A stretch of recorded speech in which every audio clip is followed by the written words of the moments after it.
Hey everybody, and welcome to the Keto 101 videos with Yogi. Make sure that you click like and subscribe down below so that you can get all the new videos. Give us feedback on the comments, and make sure you check the show notes for any kind of offers or links to products that we may mention in the show videos.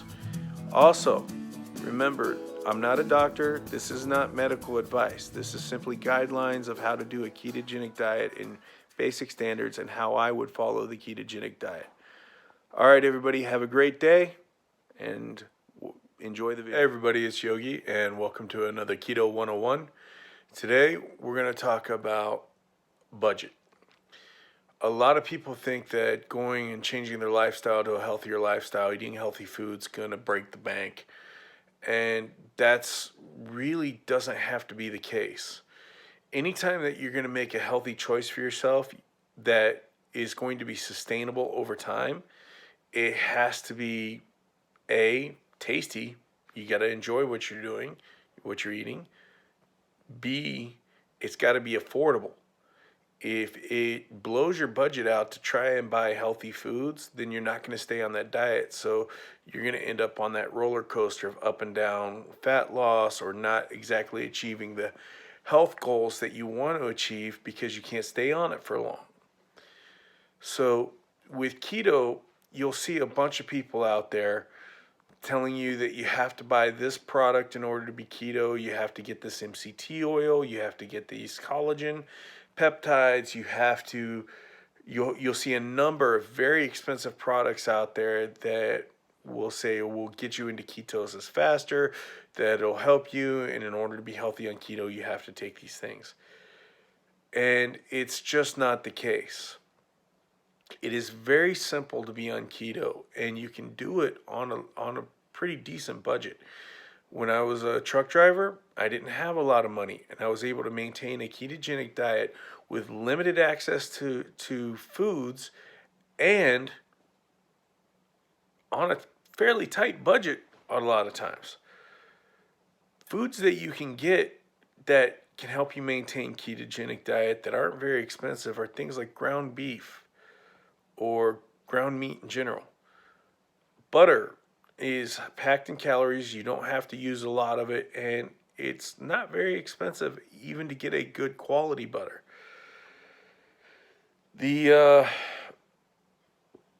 Getting a burger without a bun is fairly inexpensive. Eggs are very inexpensive, and so can certain types of canned seafood like sardines. Canned salmon can be a little bit more pricey, but still not as bad as buying fresh salmon. Herring, a lot of canned seafoods can fit within that keto realm. Now you also see things like keto mayos on the shelf, which are often very expensive for a little jar. I've seen upwards of $8, anywhere between $6 and $8 for a clean ingredient keto mayo. But you don't have to buy that. If you get a stick blender or you have a decent blender at home, you can make your own mayo fairly easy. There's a ton of videos online. If you check our website, there'll be a video coming on how to make mayo, and you can really play with the flavors too by adding different oils to it. And once you get the hang of it, it is super easy to do, and you can make your own mayo that tastes better than any of the high price store-bought brands. A lot of people also fall into the packaged food realm of, I want it easy, so I'm going to buy this packaged food. Packaged food is going to increase your budget, and especially if it's really keto. And you do have to be careful, because a lot of the packaged food out there that says it's keto isn't really keto, or will use some ingredients in there that you really want to stay away from, like processed oils. I have seen so many things with keto on the label that contain coconut sugar or contain some sort of inflammatory oil. Like I was looking at a product not too long ago, and it actually had cottonseed oil in it. And cottonseed oil is horrible for you. It's one of the worst oils you can. So you have to be really careful with those things. But that being said, there's a number of things on the shelves that are keto that you can get, maybe not even labeled as keto, but they will fit in with your macros and they're fairly clean ingredients. Your best luck is to shop the outer aisles. Produce department, meat department, deli kinda, and then down certain aisles you can go canned seafood, coffee, that type of thing. But as long as you stick with real foods, then you're going to be okay. And as long as you keep those macro ratios, as we discussed earlier, to that 80%, or 70% fat, 20% protein, and 10% carbohydrates, you're going to be good. So, again, don't stress about that.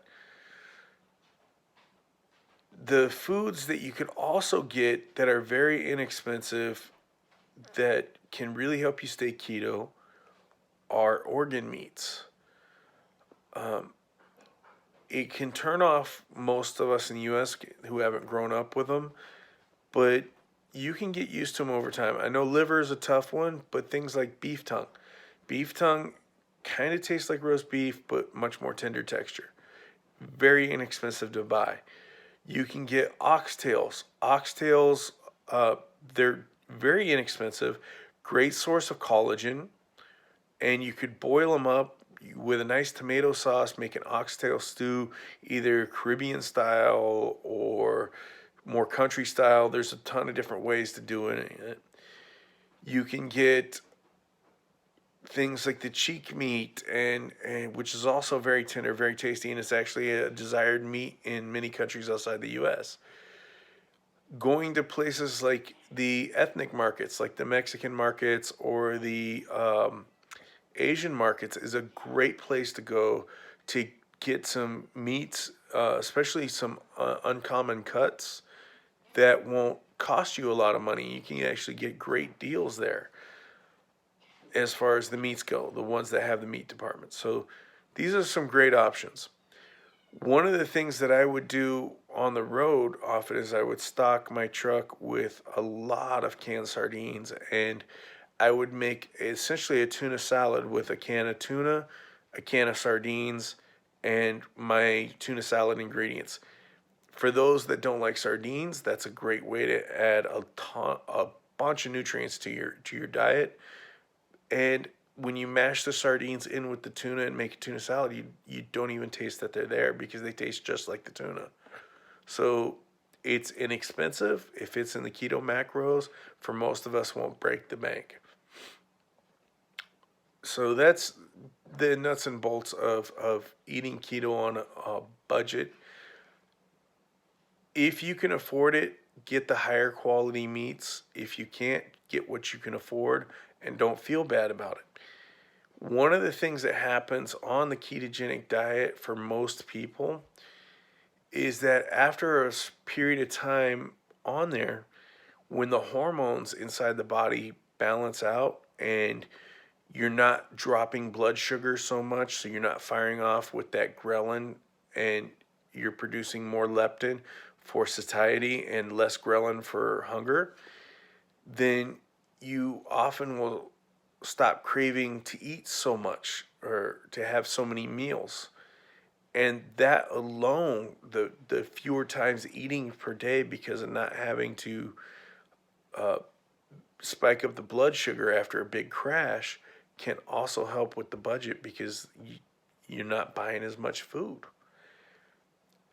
One of the other things I noticed when I was on keto is I actually did spend a lot less money because a lot of the prepackaged food is really expensive once it's added up, except for the cheap carbs. But with those cheap carbs, when I was eating those, I was constantly hungry. I would eat them, think I was full, hour later, hungry again, eat another pack with the processed carbs. Whereas when I was eating keto, I'd eat my meal, be done, no snacking, no anything like that. So after a while of not having to eat so often and not spend money to have a constant availability of food, I was actually able to afford a lot more of the pricier things in my budget because I just wasn't spending the money on a bunch of junk. All right, everybody, have a great day. I'll see you on the next show.